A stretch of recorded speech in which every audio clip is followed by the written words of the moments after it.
Приветствуем наших подписчиков и гостей канала Эзотерика для тебя, друзья. Мы вас всех приветствуем в изобилии и достатке.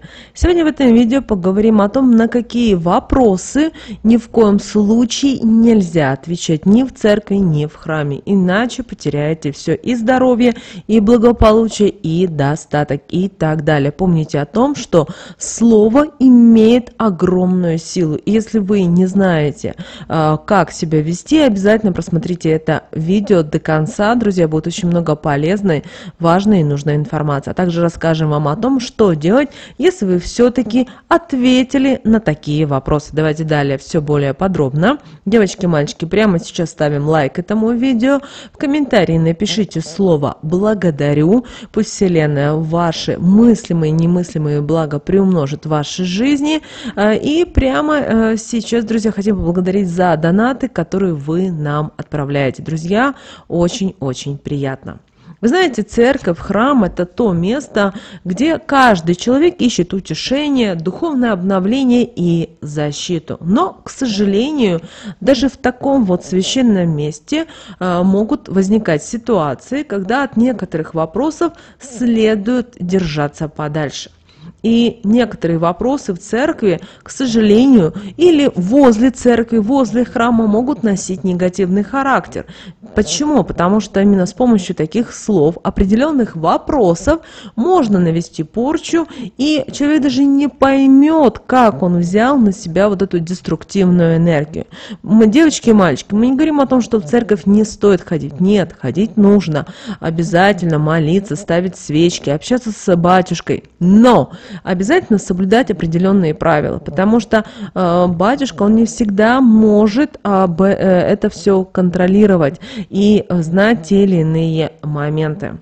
Дело в том, что вам задавать такие вопросы могут в храме, в церкви, но и за пределами храма. То есть, например, если рядом с храмом или церковью есть место, где можно просто пообщаться с другими людьми, да, есть лавочки, и вы должны понимать о том, что вы приходите в место не для того, чтобы пообщаться с какой-то незнакомкой или незнакомым вам человеком. Вы приходите в храм Божий. Это очень важно. Поэтому, когда вы общаетесь и вы видите, что какой-то человек пытается с вами заговорить, начинает давать какие-то советы вам, или вам искренне начинает что-то объяснять и так далее, вы должны понимать, что вы этого человека не знаете, и этот человек, возможно, пытается войти в доверие для того, чтобы провести определенную практику, которая поможет ему избавиться от того или иного, что происходит в его жизни, а вы, в свою очередь, это возьмете.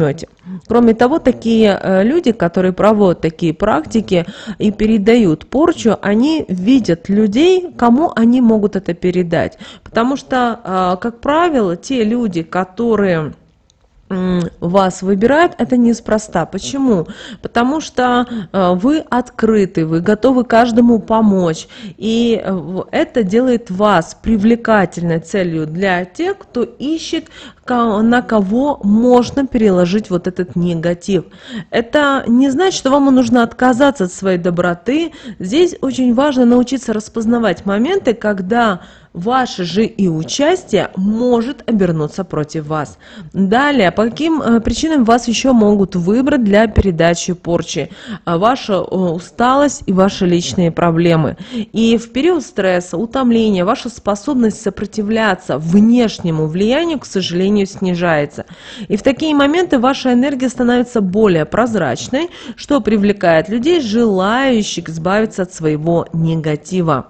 Также вас видно, потому что у вас есть какие-то физические, у вас есть какие-то психологические болезни, и также это может делать ваше энергетическое поле более уязвимым, что делает вас легкой мишенью для тех, кто ищет энергетическую подпитку.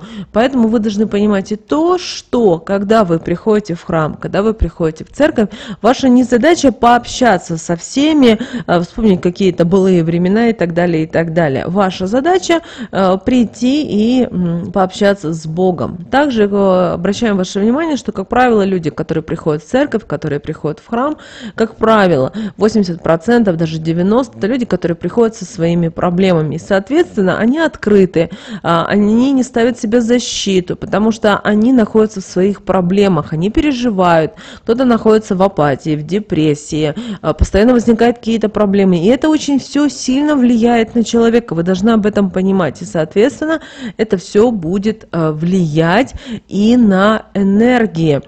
Поэтому ваша задача быть очень внимательным и осторожным.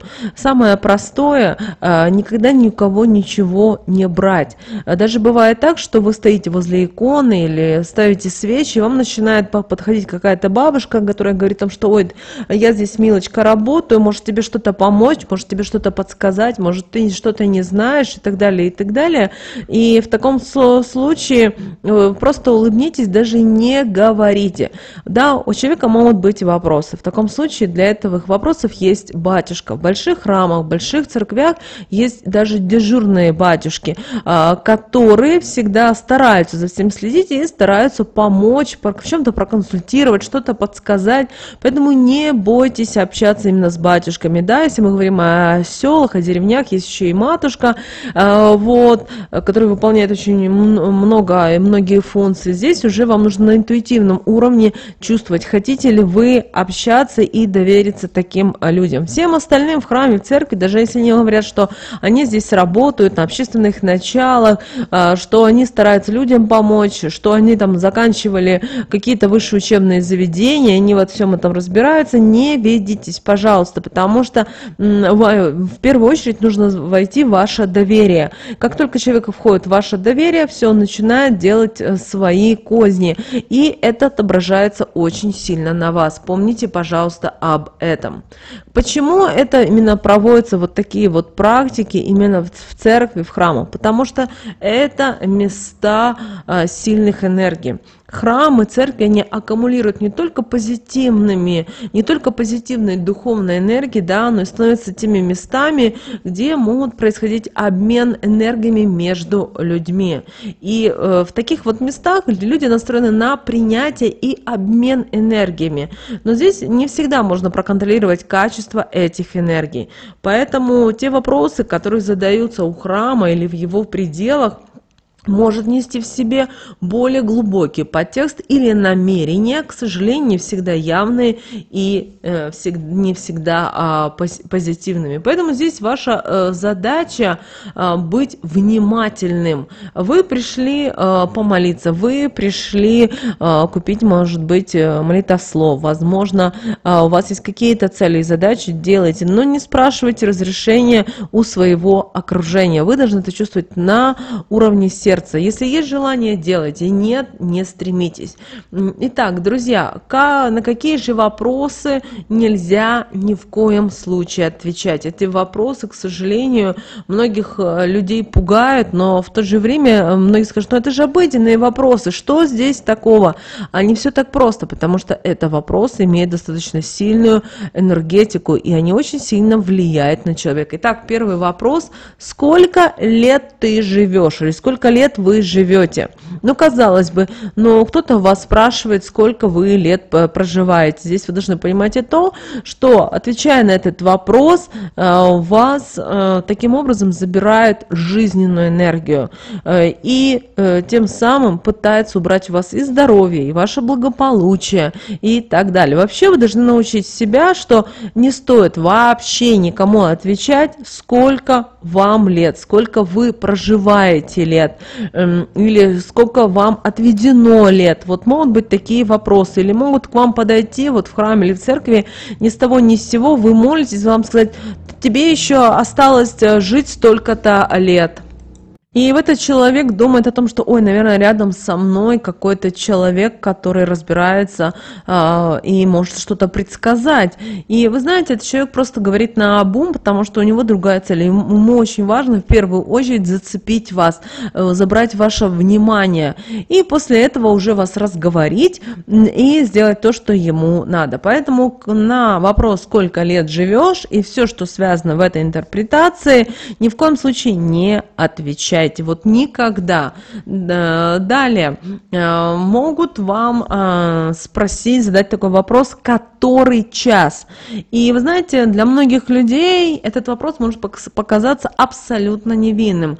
Но очень важно понимать и то, что в этот момент, когда задается такой вопрос, могут пытаться дотронуться до вашей руки, могут дотронуться до часов. Даже если, например, вы держите в руках мобильный телефон, могут попытаться дотронуться. Для чего?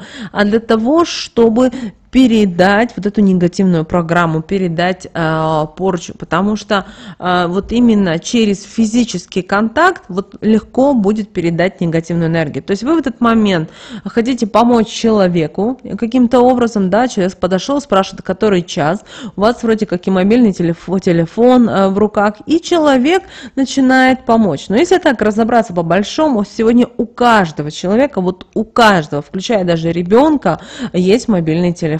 У каждого. И человек, как бы сегодня даже это уже, наверное, смотрится глупо, когда человек начинает у кого-то другого задавать вопрос, который час. Поэтому, пожалуйста, в церкви, в храме и вблизи вот таких святых мест никогда не отвечайте. Даже могут вам сказать: ой, ну у тебя же мобильный телефон, ой, у тебя часы. Говорите, батарея села, поломалась, все что угодно, но главное, уберите, чтобы человек, не дай бог, к вам не прикоснулся. И второе, не отвечайте, сколько сейчас время. Далее к вам могут подойти и задать такой вопрос: ой, а какой сегодня праздник? Ой, а что сегодня отмечается? И вы знаете, как правило, вот такой вопрос задается в тот момент, когда происходят какие-то большие церковные праздники. И в таком случае человек начинает рассказывать, делиться, да, объяснять какие-то молитвы, возможно, или какие есть обряды в этот день, традиции.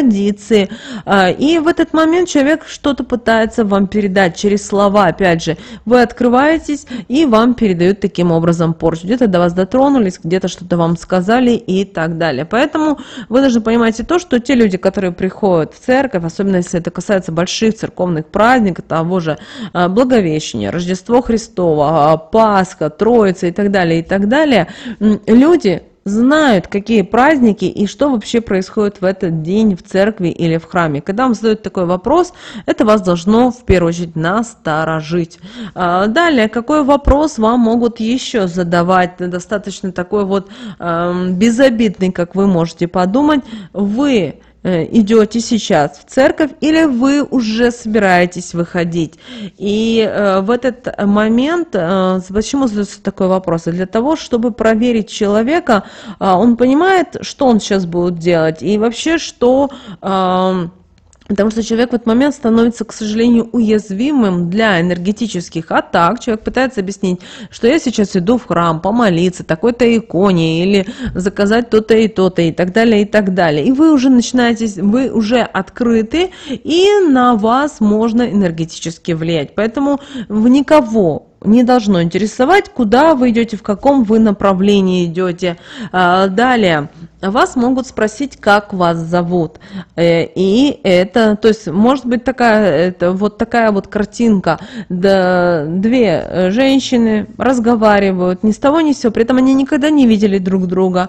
И ни с того ни с сего начинают разговаривать о любой теме, о пирогах, как приготовить пироги, какая погода, мода. И потом ни с того ни с сего вам могут задать вопрос: а как вас зовут? Ну мне же интересно, ну как же, я же с вами общаюсь, да?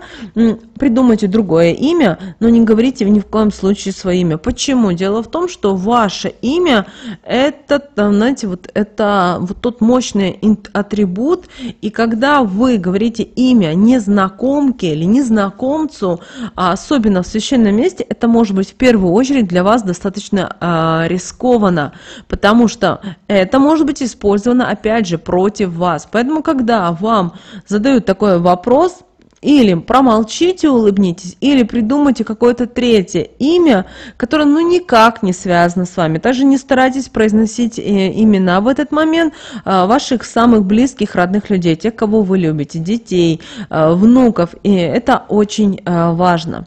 Какие еще могут вопросы вам задавать? Вам могут задавать вопросы, как далеко вы проживаете, откуда вы приехали. Ну и скажут, ну а что здесь такого? Вы должны понимать, что это вопросы, которые задаются неспроста. Потому что люди, которые приходят в церковь, приходят в святые места, у них нет задачи пообщаться с другими людьми и узнать, откуда они. То же самое касается, когда вы, как паломник, посещаете какие-то святые места. Это очень важно. Также обращаем ваше внимание, когда вы занимаетесь благотворительностью, да, и подаете нищим милостыню, пожалуйста, подавайте перед тем, как вы будете заходить в храм или в церковь. Возможно, вы замечали, возможно, нет, но когда вы выходите из храма или церкви, вам, те, кто просит милость, начинают вам желать здоровья, благополучия, достатка, денег, здоровья и так далее. И так далее. Это неспроста. Человек в этот момент поворачивается и отдает деньгами, да, вне зависимости какой суммы. Вы тем самым, вот то, что человек этот произнес, вы ему это и отдаете свое. Если вам сказали здоровье, а вы берете и даете деньги, потому что вам вроде как понравилось, что вам пожелали здоровья, знаете, вы своими руками даете свое здоровье и так далее. Это очень важно, друзья, осознавать и понимать. Далее, что делать, если вы все-таки произнесли или сказали? Для этого возьмите, купите церковную свечку, можете купить маленькую свечку, большую, все зависит от вашего желания. И вам нужно сесть дома в укромном месте, чтобы вас никто не беспокоил. Также, если у вас дома есть птички, котики, какие-то животные, которые могут вас мешать, вас отвлекать, уберите в другую комнату. Сядьте и для начала прочитайте молитву «Отче наш». И после, как прочитаете молитву «Отче наш», на огонь, вот чтобы ваши губы как можно ближе касались огня свечи, скажите, что получила, то возвращая свое при мне, чужое при тебе. Здоровье и достаток приумножаю. Истинно да будет так. И вот пусть свеча эта догорит до конца. В этот момент вы созерцайте, как она горит, она потухнет. Вот этот агарок обязательно вынесите из дома и закопайте под молодым деревом или цветущим деревом. Вот такой, друзья, очень важная ценная информация. Мы хотели сегодня с вами поделиться. Мы надеемся, что эти советы и эти рекомендации вам помогут в жизни, друзья. Кроме того, сейчас великие идут праздники, и здесь очень важно знать и понимать, как себя вести. Друзья, прямо сейчас ставьте лайк этому видео, если вы еще не поставили. В комментарии напишите то, что вам в жизни на данном этапе нужно. Здоровье, достатка, благополучия. И пусть Вселенная это услышит и приумножит в вашей жизни. Ну а прямо сейчас, друзья, на экране вы видите два всплывающих окна. Друзья, это следующие рекомендованные видео для вас. Нажимайте, друзья, на то видео, которое вам на интуитивном уровне понравилось больше, и смотрите. Друзья, всех вам мыслимых и немыслимых благ. Услышимся с вами уже буквально в следующем видео.